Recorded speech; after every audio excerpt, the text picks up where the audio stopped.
enough is enough.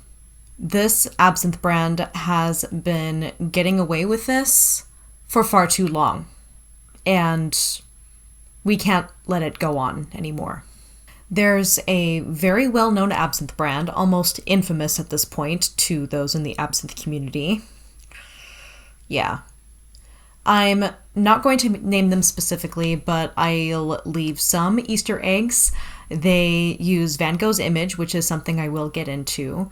They artificially color and sweeten their products, and in my opinion, they are incredibly misleading and dishonest about their marketing. Twice within the last couple years, they've contacted me to try and get me to promote their product, and both times I have turned them down. For this video, I will just refer to them as this Absinthe brand with maybe a couple of modifiers, but I will not directly name them. Everything in this video is fact, and the rest is my opinion.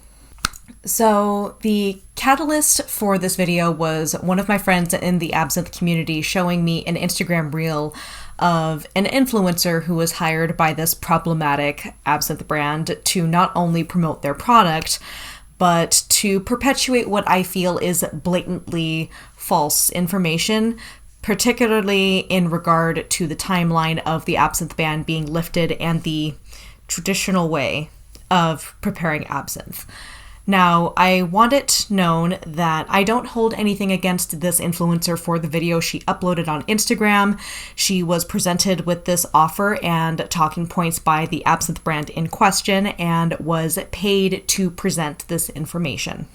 I don't hold any malice or anything towards her. The problem is solely with the brand. When my friend showed me this reel, this was kind of a final straw for me. It seems like this Absinthe brand is trying to rely on influencers and content creators to promote their product, since they know that the Absinthe community keeps this brand at arm's length, and that explains why they tried not once but twice to get me to promote their products, you know? And when my friend showed me this reel, myself and a few others in the Absinthe community banded together to address the points of misinformation in the video. It was removed the day after my friend showed it to me. The brand, unfortunately, has a very long history of deleting critical posts and exposing comments on social media when they get called out. Go figure. So, let's get into it. Let's fight this bullshit misinformation together. We are way smarter consumers than these influencer-driven brands give us credit for, and we will call it out. I'll start with some history going way back. My friend Brian Robinson from the Wormwood Society wrote a couple of articles at that time talking about this problematic brand's marketing practices from around 2010. And I'll touch on that a little bit in this video, but if you do want to read more about those, I will link those articles in the description below. Here are all of the issues that I take with their brand point by point. I'm going to try really hard not to get heated, but this brand has contributed to spreading what I believe to be a great deal of incorrect information about absinthe, and I want to set the record straight once and for all. Absinthe is something that I love very, very dearly, and it's very close to my heart. It's a part of my family history. As you guys know from watching my absinthe content that I've been making for many years now, that I am going to protect its legacy, and I am going to do what I can to fight against the misinformation. So the biggest issue I take with this brand is what I consider to be very misleading marketing. So the first of these, and actually the biggest of these, would be the misleading marketing and everything around Thujone and wormwood. Oh, here we go. This has been something that this brand and a lot of other fake synth brands have consistently pushed in their marketing for as long as they've been around. So let's start with Thujone. What is it exactly? Because we hear a lot of talk about it. Some brands really like to push this idea about Thujone, but I don't think I've really discussed it in a lot of detail on my channel. I have talked a little bit about certain brands that will be like high in Thujone or more wormwood in their recipe or something like that. But let's go ahead and talk about that. So Thujone is a chemical compound found in wormwood, and some people like to say that this is what caused absinthe drinkers to have hallucinations and convulsions in the late 19th century and early 20th century at the height of the absinthism scare. In reality, this was just late-stage alcohol poisoning, and some cases were of people who were of lower socioeconomic status drinking toxic, adulterated, cheap versions of absinthe that were causing heavy metal poisoning and neurotoxicity. In 1975, a British scientific journal called Nature published an article called Letters to Nature, Marijuana, Absinthe, and the Central Nervous System, which theorized that because Thujone has a similar chemical compound structure to THC, which is the active ingredient in cannabis, that it must produce a similar effect, but this has long since been proven to be false. Pre-ban absinthe, a few of which I have had the pleasure of tasting, has been scientifically tested and has been proven to have very little Thujone in it, so that debunks that claim that Thujone was the problem. And so it was not nearly enough in these pre-ban absinthes to cause a problem back then. In high enough doses, Thujone will cause convulsions, seizures, renal failure, tunnel vision, vomiting, and, the most severe of all of them, death. But those things occur in doses that do not naturally occur in absinthe. Plus, that doesn't sound like a recreational experience. On the contrary, that sounds terrifying. Can we all agree on that? There was once a case reported by the New England Journal of Medicine in 1997 of a 31-year-old man who purchased essential oil of wormwood from the internet. Already red flags. Believing it was absinthe and drank 10 mils of it. Did he trip balls and have a good time? Absolutely not. He started suffering from seizures caused by acute renal failure and spent a good amount of time in the hospital. This is why I get upset about people insisting that wormwood and by extension Thujone are psychedelic or hallucinogenic, because some people will take that to heart, won't do any research, or worse, they will find the wrong research, and stuff like this happens. And no, claiming it's psychedelic or hallucinogenic or somehow mind-altering doesn't make you look cool and knowledgeable. It only stigmatizes absinthe further. So stop telling people that absinthe is a psychedelic or hallucinogen. It's not cute. I'll tell you guys a little secret. There's probably more Thujone in the sage of your Thanksgiving turkey stuffing than there is in a bottle of absinthe. So unless you're telling me that you are tripping balls or getting high from your turkey stuffing every Thanksgiving, it's not a hallucinogen or a psychedelic, and please stop telling people that. Because of this association with absinthe, people falsely assume that wormwood is a psychedelic or hallucinogen and that it's still not allowed in the US. Both of these points are incorrect. After absinthe was banned in 1912 in the US, vermouth was still very prominent and a common ingredient in cocktails, particularly in martinis. Guess what is an ingredient in all classic vermouths? Wormwood. Vermouth literally gets its name from the German word for wormwood.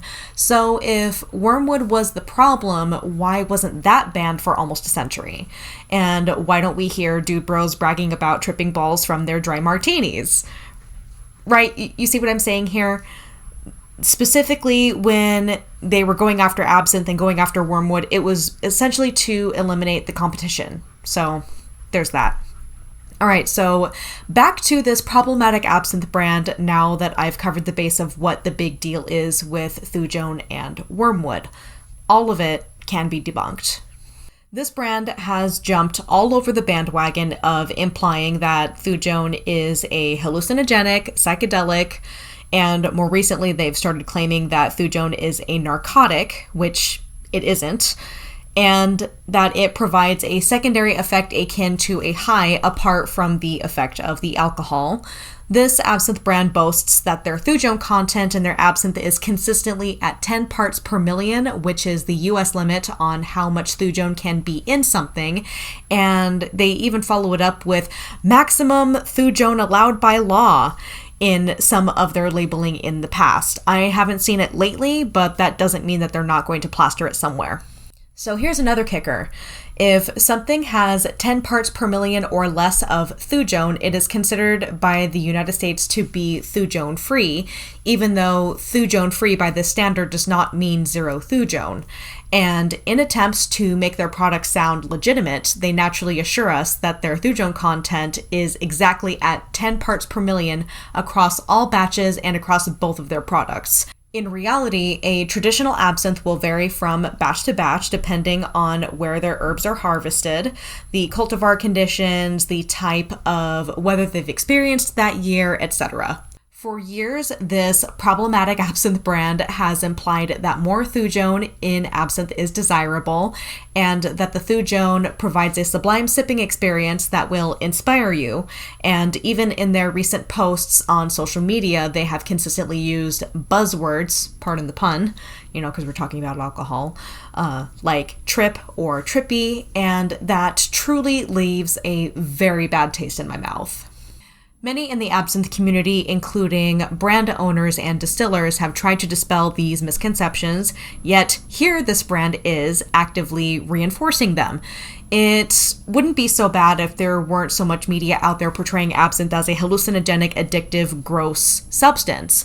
But with people remembering what they've seen in shows and in movies, this brand essentially confirms those beliefs by making these dangerous implications. So don't listen to them. So along the same vein of, misinforming people just in general, they distort absinthe's history and they also distort their brand's history. So first, I'm going to talk about them distorting absinthe's history. In the view of myself, along with many others in the absinthe community, this brand has been very disingenuous about absinthe's history. First, they claim that absinthe was developed as a malaria preventative, which it absolutely wasn't. Don't know what that's about. They've also claimed that their recipe is the closest to how absinthe was in the pre-ban era from 1915 and prior, but they also have openly admitted in the past that they've never tasted pre-ban absinthe. So I don't know how those two things can be true at the same time. I'll get more into why their brand doesn't align with traditional absinthe in an upcoming section. This brand also likes to claim that the fire ritual is traditional, which it absolutely is not. We have talked about this a little bit. There is no photographic, artistic, or even anecdotal evidence that this was a practice in the 19th century or the early 20th century, with good reason. It's absurd! And this wasn't a thing. This absolutely was not a thing. So there actually is a painting from the pre-ban era that some people think is absinthe, but in reality, in this painting, it's called The Loiterers. The name of the artist escapes me right at this very moment, but I will put it somewhere on the screen for you to see. So some people look at this painting and they say, oh, for sure, these are people drinking absinthe because they see the flaming sugar on spoons resting on top of these vessels. However, if you look really closely at these vessels, these are actually teacups or coffee cups, not absinthe glasses. And what they're drinking in this painting is actually Café Royal, which is a legitimately flaming cocktail that is prepared this way. This is absolutely not absinthe. So back onto the point about absinthe. This practice of setting absinthe on fire was not really a thing until the crapsinthe, I will say, hit the market in the Czech Republic in the early 1990s. So because these crapsinthes didn't cloud when water was added as a proper absinthe should, the next best thing to lure tourists at the time was to light it on fire and promise hallucinations that never come. And this absinthe brand still promotes this practice and tries to legitimize it by calling it traditional, To people who don't know better, this just looks flashy and cool, and it seems to align with what they have already seen in movies like From Hell and Moulin Rouge, when in reality, it's incredibly dangerous, resulting in explosions, facial burns, sometimes like singed eyebrows, and broken glass, and very much ruined absinthe accoutrement. So, those are all the reasons why you should not partake in this activity. This brand claims to have a desire to educate the public about absinthe, but in my opinion, they only succeed in misleading and confusing the public by reinforcing the myths and misconceptions about absinthe, and will shut down any voices that call them to the contrary. And this isn't even a situation where they used to do it but have cleaned up their act. I can assure you that even within the last few years, they continue to make some really outrageous statements about absinthe. And I've noticed that they do this thing where they misinform and mislead via implication. And in some ways, it's kind of clever, but it's really, really, really dishonest. And I don't dig it. Put the shovels away, because I'm not digging it. Thank you, I know that was a horrible pun, but I still love making it anyway. In one of their affiliated pages on Facebook a couple years ago, I saw a potential customer asking if it was true that absinthe is dangerous or addictive because of impurities, and if this brand's product had the impurities filtered out, and one of their representatives responded. So, sorry, I'm trying really, really hard not to get heated here. Instead of doing the responsible thing by saying something along the lines of, oh, that's just a misconception, genuine historical absinthe wasn't like that, and our product isn't either, this representative responded, saying something along the lines of, yes, of course, nowadays our brand is made with a safe process which take out all of the impurities. I'm sorry, what? What? Ugh. That's so irresponsible, and it's through their clever way of implying things that they, in my opinion, continue to mislead people. This also serves to provide ammunition to the dude bros who claim that you can't get real absinthe anymore because obviously the real stuff will make you trip balls. The root comment, unfortunately, was taken down shortly after I saw this transpire. And again, this absinthe brand pretends to present this information under the guise of informing the public, but when the information they give, in my opinion, is blatantly false and sensationalist, it does far more harm than good. This brand has also been dishonest about its own history as a brand. So this brand claims that the absinthe ban was lifted in 1999, and their absinthe was the first real absinthe on the market made with wormwood. This is misleading unless one considers absinthe without Artemisia absinthium to be true absinthe. The US absinthe ban was actually lifted in 2007, and, National Absinthe Day was March 5th of 2007. And only then did genuine absinthe distilled from grand wormwood, again, also known as Artemisia absinthium, return to the US market after a 95-year ban. That was Lucid Absinthe Supérieure, the first authentic absinthe brand on the market since 1912. So we can consider this ban was lifted in 1999 claim to be debunked. With the troubled brand in question, anyone can find clear evidence in their older website going all the way back until 2009, openly admitting that they did not use grand wormwood or Artemisia absinthium, again, where absinthe gets its name, in their recipe. And I quote, "The only difference is we replaced wormwood, the botanical that caused the initial ban, with a less bitter cousin called southern wormwood, also known as petite absinthe or petite wormwood, which allows us to offer our brand here in the US. So we can only conclude that sometime after the ban was lifted in 2007, they may have updated their recipe to include grand wormwood. Again, I will go more into why I still view their product as inauthentic in the next section. Okay, so we've covered the primary issue of issue number 1, which is their problematic and misleading marketing. And everything like that. And issue number 2 is what we're going to get into now, which is all about their products being inferior and not genuine absinthe.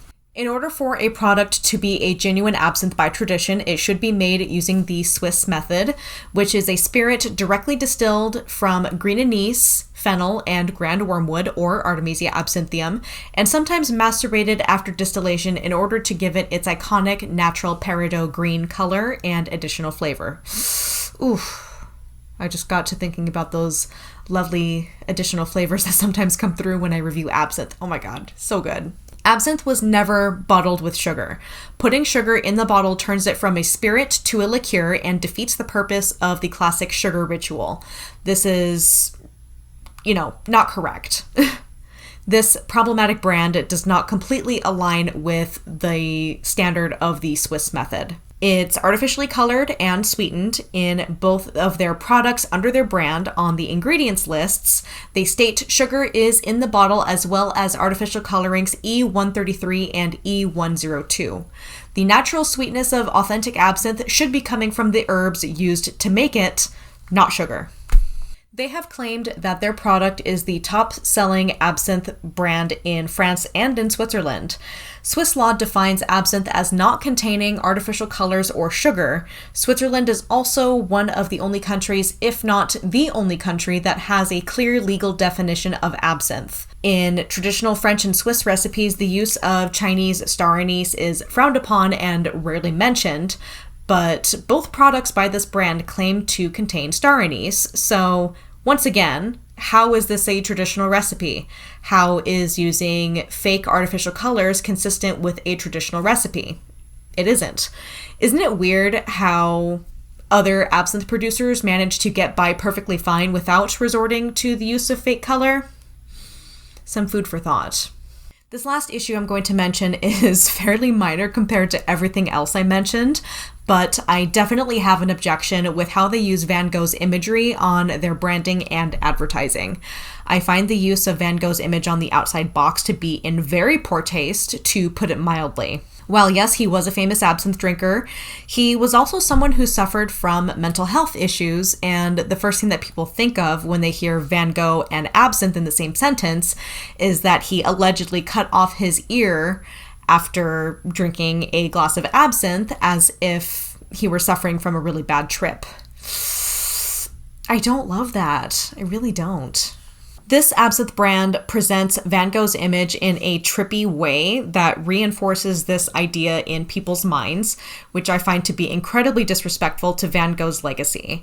And of course, the natural thing people will do when they see Van Gogh's image on something is to pick that item first due to recognition of something famous and familiar. To me, it's the equivalent of a trailer for a crappy movie playing Bohemian Rhapsody by Queen to make you think that the movie's going to be good. In most cases, it's not. So yes, if you have a good idea of who this absinthe brand is that I'm talking about in today's video, just keep it in mind. And if someone asks you about this particular brand, send them this video and hopefully they can save their money to buy an absinthe brand that doesn't have fake color and sugar. Yeah. I mean, come on, give me a break. Absinthe can be a little bit pricey sometimes, and life is too short to waste on bad absinthe. Am I right? Come on. I have been wanting to call out this brand for a very long time, as their bad reputation just keeps getting worse, and they're trying harder and harder to stay relevant since the absinthe community will not give them the time of day for all the reasons I have stated previously. So for all the reasons that I listed previously, I will absolutely not review or promote this brand. And you might be asking yourself, how come you won't even give it an honest review, Adrian? What's going on? Because, you guys know me. I am going to give you guys an honest review of the absinthes that I feature on my channel. So I have two really good reasons for this. One, because many reliable people across the global absinthe community have tried this product and reported both this product and its marketing to be subpar.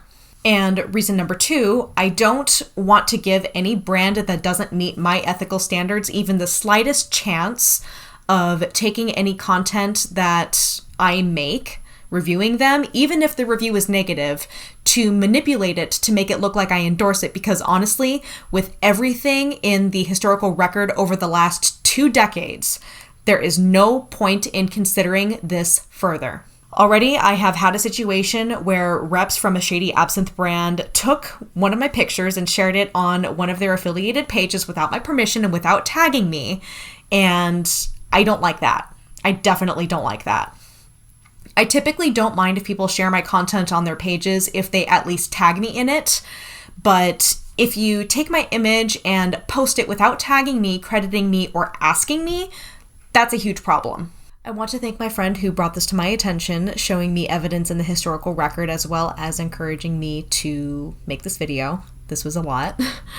And a big thanks to Brian Robinson of the Wormwood Society for keeping absinthe brands honest and calling them out when we need to, because obviously times will arise when we do need to do that. And it's part of our responsibility as members of the absinthe community to not let stuff like this fly. And, you know, Brian, you were a huge reason why I made this video, so thank you so much. I appreciate it. And thank you to another one of my friends in the absinthe community, my lovely Pink Fairy, for your encouragement and support behind this video. It was a huge undertaking, and this has been such a long time coming, but I'm glad that I finally took the plunge to speak my mind about this brand. And hopefully it'll get people to stop asking me about it.